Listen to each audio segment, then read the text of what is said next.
La semana pasada estuvimos hablando sobre lo invisible, ¿verdad? Lo que no podíamos ver, lo que no podíamos poder observar con nuestros propios ojos, ¿verdad? Ojos humanos, ojos limitados, ¿verdad? Y cuando pensamos en lo que nosotros no podemos ver, es lo que también el mundo nos dice, y es que no podemos ver a Dios, ¿verdad? Esto es algo que es obvio, que es una realidad. Y empezamos a pensar en Dios, ¿verdad? Y llegamos a un punto en que decimos, es que es imposible que veamos a Dios porque Dios es infinito. Dios es infinito, Dios es espíritu, no podemos contenerle de tal forma que nuestros ojos lo puedan capturar, ¿verdad? Dios que es todopoderoso, Dios que es omnipotente, Dios que es omnipresente, que todo lo puede, en todo lugar está y que todo lo sabe, ¿verdad? El Dios que creó el mundo, que creó todo lo que hay, que nos creó a nosotros, ¿verdad? Este Dios que es infinito, ¿verdad? Es un Dios que tiene un plan que es perfecto. Y todo lo que quiere este Dios grandioso, este Dios todopoderoso, este Dios que es infinito, es estar contigo. Fijaos, ¿verdad? Que todo lo grande que es Dios, todo lo poderoso, todo lo que realmente no podemos describirle, porque es indescriptible, ¿verdad? Lo que quiere es estar contigo. Es decir, que lo más grande que puede haber, que puede existir, ¿verdad? Que ni siquiera podemos nosotros llegar a captar lo que es, lo que Él quiere es estar contigo. Fijaos, ¿verdad? Es un abismo que es muy grande, que es increíble. ¿Cómo es posible que Dios lo que quiera o lo que tenga en su corazón es estar conmigo? ¿Cómo es posible? ¿Verdad? Ahora, de la misma forma que nosotros conocemos esta realidad, lo que también tenemos que conocer es la opuesta, por así decirlo. Y es que hay una oscuridad en el mundo que yo no veo con mis ojos humanos. Hay un enemigo, hay un adversario, y que él, con toda su influencia, con su poder, lo que quiere es que yo no esté con Dios. No puede evitar que Dios quiera estar conmigo, no puede evitarlo. Pero lo que sí que puede evitar o puede luchar es confundirme para que yo no esté con Dios. Para que yo no esté disfrutando de Dios. Para que yo no esté disfrutando de mi identidad. Esto es lo que Satanás quiere en el mundo. Esto es lo que Satanás quiere en el mundo. Pero esto también es lo que hemos comprendido, que Dios quiere estar con nosotros.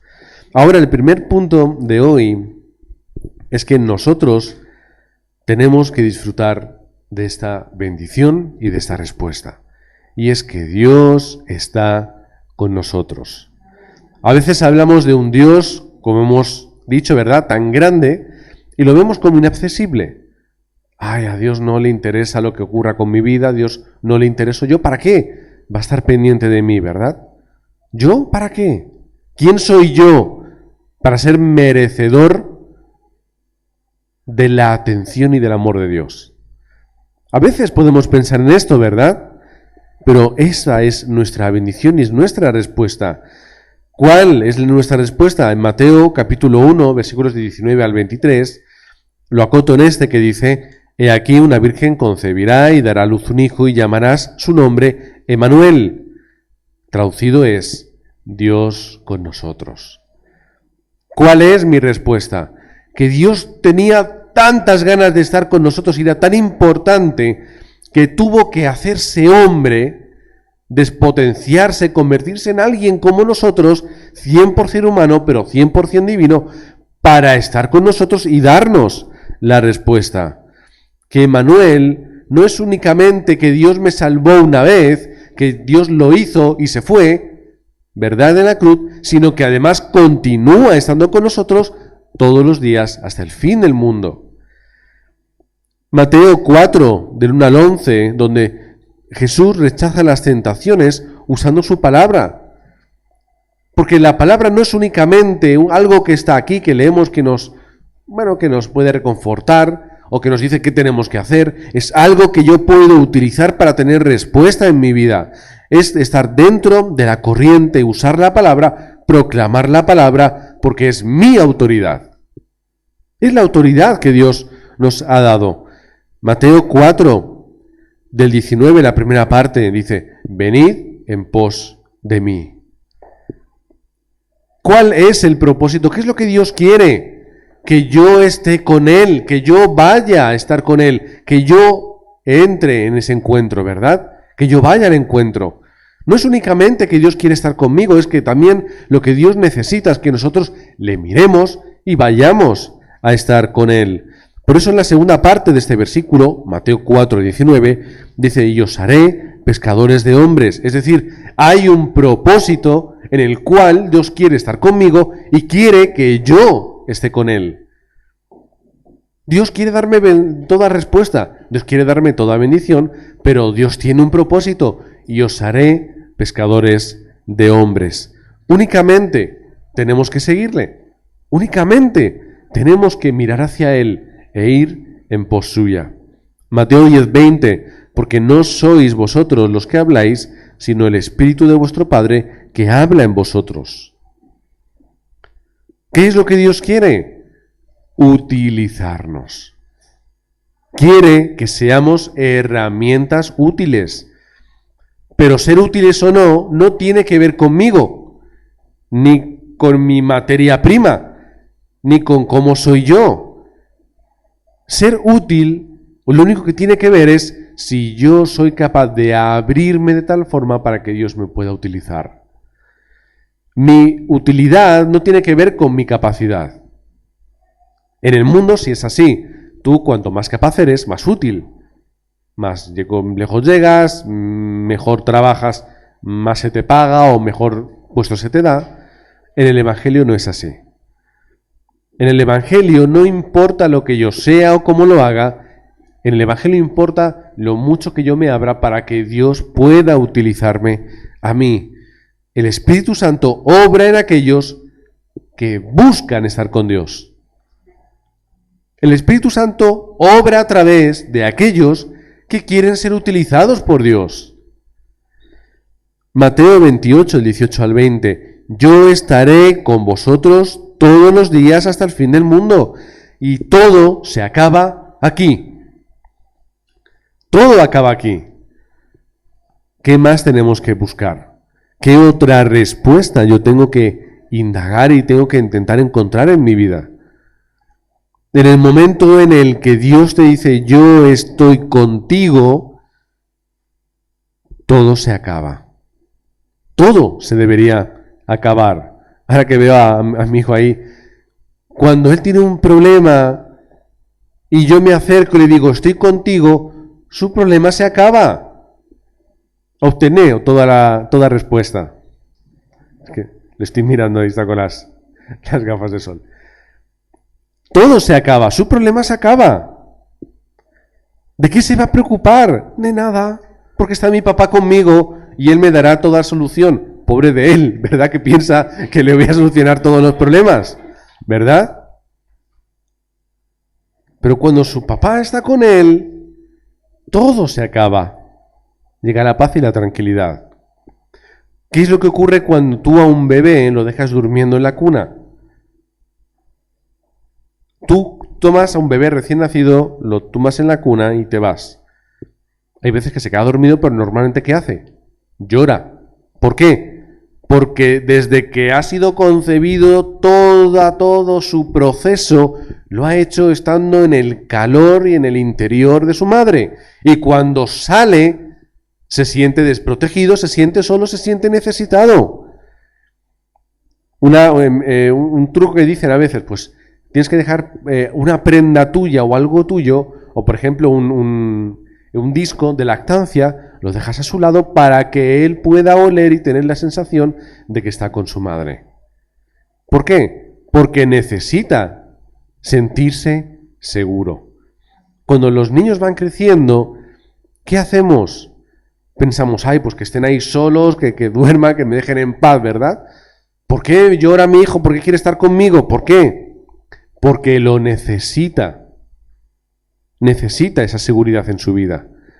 Lo necesita, ¿verdad? Al igual que yo necesito estar con mi padre. Y cuando yo comprendo la respuesta de que él va a estar conmigo, todo se acaba. todo se acaba. ¿Cómo yo puedo estar con mi Padre? A través de la respuesta que Dios me ha dado, que es la oración. Esa bendición que Dios me ha dado, que es la oración. El segundo punto, ¿cómo podemos orar? Siempre tenemos esa oración modelo, ¿verdad? Mateo capítulo 6, del 9 al 13. Padre nuestro que estás en los cielos, santificado sea tu nombre. Todos lo conocemos, no lo vamos a leer, no lo vamos a recordar, todos sabemos cuál es el contenido de esta oración. Tenemos que orar a Dios alabándolo y adorándolo. ¿Por qué? Porque muchas veces colocamos en nuestra vida cosas que no son Él. Y eso es idolatría. ¿Qué es idolatría? Poner otras cosas que no son Dios en el lugar que Él se merece. Alabado y bendecido seas. Habla del reino, ¿verdad? Que además es el contenido de muchas parábolas, el reino de Dios. Pero ¿qué es lo importante? Que el reino se establezca en esa tierra. Pide por ese reino, ¿verdad? ¿Cuál fue el contenido del mensaje de Cristo en el Monte del Olivar? 40 días de entrenamiento concentrado hablándoles acerca de el reino de los cielos, que se tiene que establecer aquí. ¿Cuál es la voluntad? Es su pensamiento, es su corazón y es su horario. No soy yo. Yo no, ni mi pensamiento, ni mi corazón, ni mi horario. Que con todo el respeto, siempre lo digo, no sirve de nada. A la gente esto le choca mucho, ¿verdad? Cuando tengo que oír por primera vez. Porque la gente piensa todo lo contrario, ¿verdad? Yo soy el Dios de mi vida, yo soy quien manda, yo soy quien me gobierna y tengo que alcanzar lo que yo quiero, lo que me guste, lo que me apetece.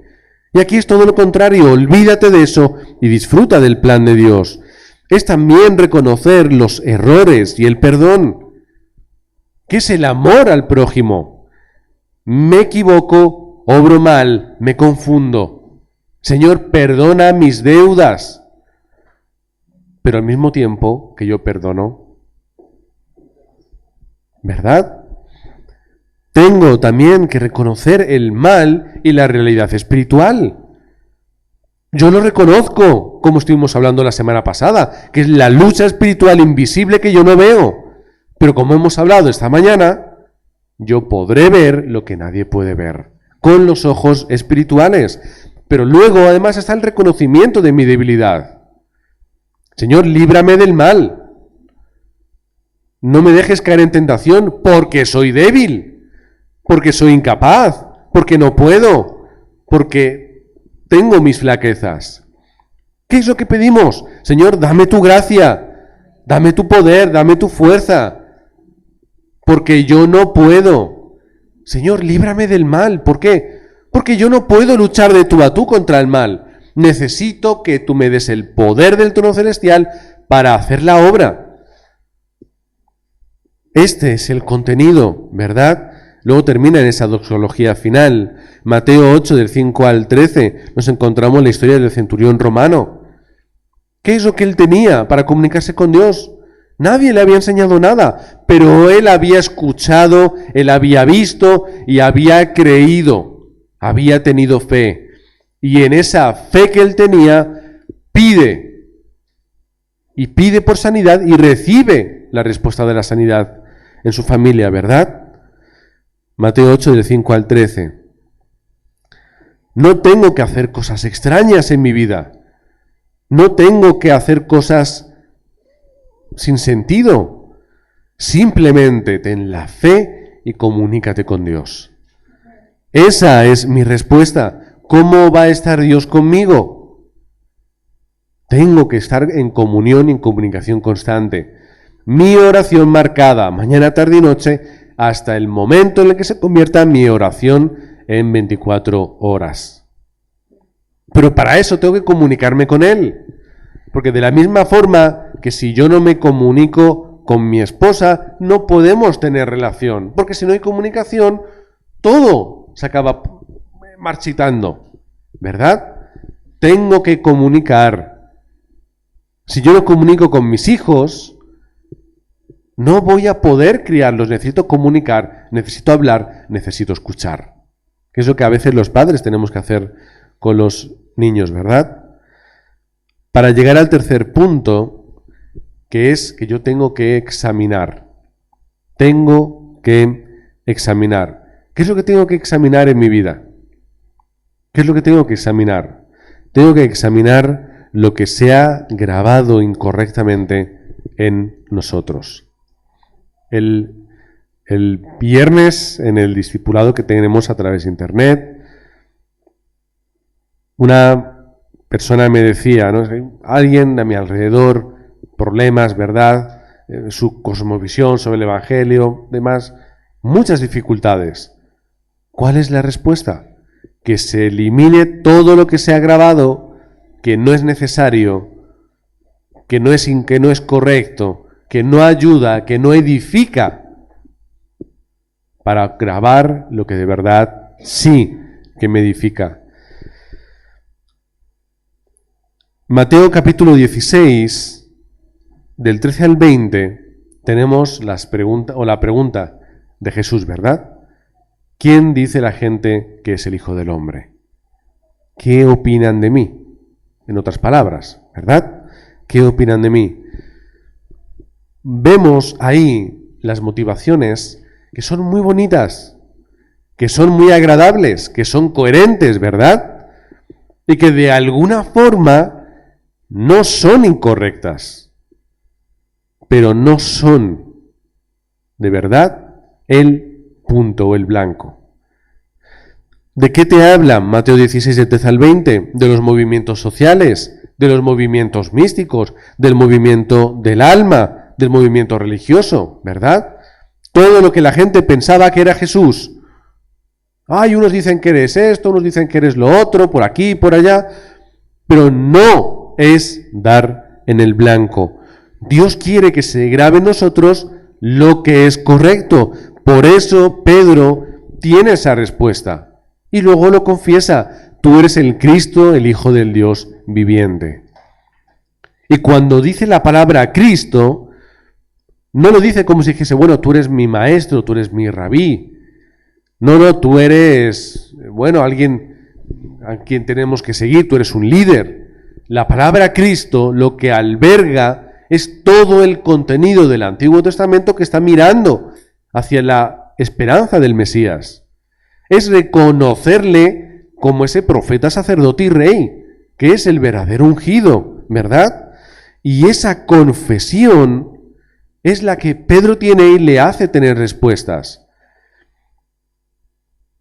Tú eres mi Cristo. ¿Cuál tiene que ser mi respuesta? Es mi Cristo. Y mi Cristo no es aquel que comienza un movimiento social, aunque sea un movimiento social. No es únicamente aquel que hace un movimiento místico, espiritual. No es únicamente los milagros y las obras de Cristo, no es únicamente el corazón y el amor por el prójimo, ni tampoco el levantar esa iglesia. ¿Cómo pueden decir otros esa religión? Es el Cristo. Es mucho más allá. ¿Cuáles son las bendiciones que yo tengo en mi vida? Son las bendiciones inevitables. ¿Por qué? Porque cuando yo hago lo que es correcto y lo que es necesario, las obras ocurran, me guste o no. Quiera o no, esas obras ocurren. Si yo estoy en la roca, nada va a derribar mi casa. Ni siquiera yo la voy a poder derribar. O poneros vosotros a empujar un edificio a ver si se cae. Intentadlo. ¿A que no se cae? ¿Por qué? Porque está bien hecho. Está bien cimentado sobre la roca, ¿verdad? Esta es mi respuesta. Mateo 7:25. Descendió lluvia y vinieron ríos y soplaron vientos y golpearon contra aquella casa y no cayó porque estaba fundada sobre la roca. ¿Dónde está fundada mi vida? ¿Dónde están los cimientos de mi vida? ¿Qué es lo que se ha grabado? Tengo que, como hemos dicho antes, examinar. Mateo 13, lo leímos la semana pasada. La semilla, ese granito de mostaza, ¿verdad? Esa semilla pequeña de mostaza, esa levadura. Eso es lo que yo quiero en mi vida. Algo aparentemente pequeño, sin importancia, pero que a través de esa ley natural para el grano de mostaza y la levadura, y esa ley espiritual para la obra de Cristo es lo que yo quiero tener. Para terminar, ¿cómo yo puedo tener respuestas? A través del plan perfecto de Dios. ¿Qué es lo que está en el corazón de Dios? Hemos visto, Dios quiere estar con nosotros y que estemos con Él. Dios quiere que nos comuniquemos, que oremos, que nos concentremos las 24 horas. Dios quiere que podamos examinarnos y lavar lo que se ha grabado, nuestra raíz, y tener la naturaleza correcta. Pero, ¿cómo vamos a poder hacerlo? Hay una forma en la que Dios tiene, un método. Es el trabajo en equipo. Es el trabajo en equipo. Dios nos llama para ser uno. Fue el contenido, creo que fue hace 2 domingos, ¿verdad? La unidad. Es el trabajo en equipo. De esta forma vamos a tener respuestas. De esta forma vamos a encontrar a los discípulos y tendremos el trabajo en equipo con nuestros discípulos. ¿Quién lo tiene que hacer? Yo tengo que hacerlo. Es decir, es mi responsabilidad. Luego, las respuestas ya Dios las dará, pero es mi responsabilidad. ¿Para quién es la gran comisión? Ir y hacer discípulos a todas las naciones que hemos leído. ¿A quién se lo dice? A nosotros. Es decir, es mi responsabilidad, es mi orden. Por eso tenemos que estar trabajando correctamente, y esto lo haremos poco a poco más adelante con las iglesias regionales. ¿Qué es la iglesia regional? Es el trabajo en equipo en una región. Son los obreros que Dios levanta en un lugar que se reúnen juntos y oran y trabajan en ese campo, comparten títulos de oración, hacen fórum, invitan a la gente, vamos a tener el tiempo en la iglesia regional y nos vamos a asegurar y a cerciorar de que has escuchado bien el mensaje y de que tienes el título de oración correcto. Con esos discípulos. ¿Cómo lo vamos a poder si estamos concentrados en el campo y las 237 naciones? ¿Cuántas naciones de habla hispana hay en el mundo? Lo tengo aquí apuntado, tengo chuleta. 37 naciones de habla hispana. No sé si en este número está, por ejemplo, Estados Unidos. Y si no lo está, pues sumamos, 38. Porque si vas a Estados Unidos, vayas donde vayas, hablas español. O sea, esto es así. Yo recuerdo cuando hace ya muchos años, los pastores estaban invitados para ir a Estados Unidos. Les invitaron y dijeron, mira, como va a ser un viaje muy, muy ligero y no tenemos mucho trabajo, es decir, vamos a estar más con los hermanos y demás, pues vamos a romper la hucha y que se vengan los niños con nosotros. Más no tenemos que invertir nada, vamos a ir a casa de estos hermanos y demás. Y yo recuerdo que en todo el viaje no escuché inglés ni una sola vez, nunca. Fuimos a casa de 2 familias colombianas. O sea, unos padres, unos hijos, nos dividimos el grupo que fuimos, porque también vino Ana Rosa, la hija de Rosalía y Mariano. Vamos a las iglesias hispanas. Nos lleva al trabajo del yerno de donde estábamos. Él es policía, nos lleva a la comisaría. Todos están hablando en español.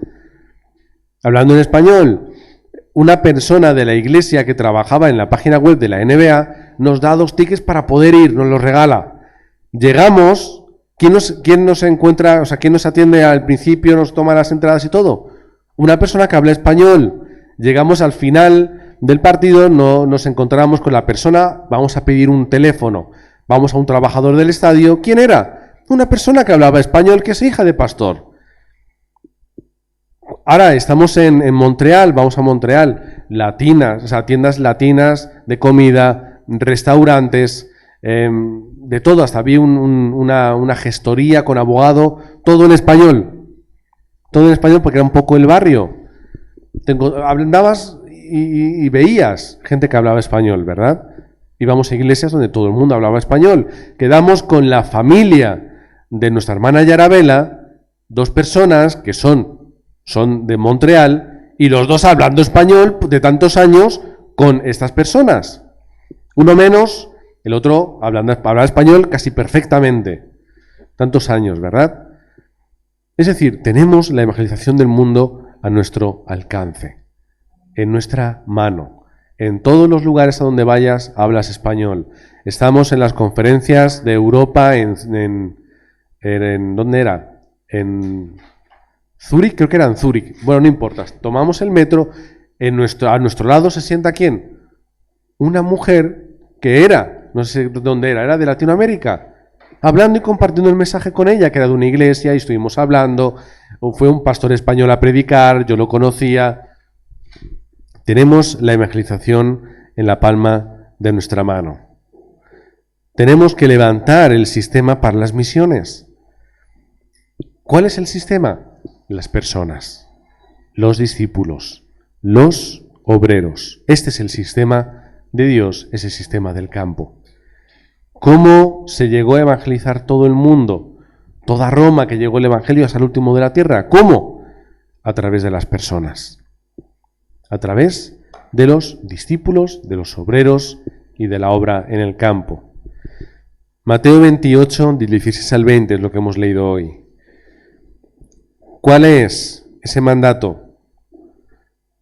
Bautiza, ¿verdad? ¿Qué es bautizar? El bautismo no te da la salvación. La salvación te la da la fe en Cristo Jesús. ¿Pero qué es el bautismo? Es mi confesión. Es una ordenanza. Es esa confesión, ese paso de vida, de muerte a vida. Es ese nuevo nacimiento, ¿verdad? Ayuda a la gente a tener esa nueva vida en Cristo. ¿Cómo tenemos que disfrutar? Centrados en las misiones. Centrados en las misiones, ve por todo el mundo, enseñando, compartiendo, transmitiendo, reproduciendo el Evangelio y disfrutando mientras del proceso, porque Dios está con nosotros. Señor, gracias por la respuesta que tenemos en Cristo Jesús, gracias por la obra que tú has hecho, que haces y que harás a través nuestra en el campo, Señor. Danos el ardor, no únicamente por el Evangelio, sino danos el ardor por morir siendo testigos en el campo, mientras que podamos disfrutar de que tú estás con nosotros, de que tú estás con esta iglesia, todo momento, dándonos toda respuesta. Que podamos disfrutar, Señor, de tener la oración correcta, que es la que se cimenta en tu corazón. Que podamos tener esa oración marcada en nuestra vida y para luego tener esa oración continua y estar concentrados en tu plan y en tu propósito. Y que podamos examinar correctamente nuestra vida, podamos ser críticos y ver todo aquello que se ha grabado que se tiene que cambiar y pidiéndote que nos dé los ojos espirituales correctos para ver aquello que no vemos ahora mismo, para que cambiando lo que se ha grabado podamos enraizar nuestra vida en tu palabra y tener la naturaleza de evangelistas. Oramos en el nombre del Señor Jesucristo. Amén.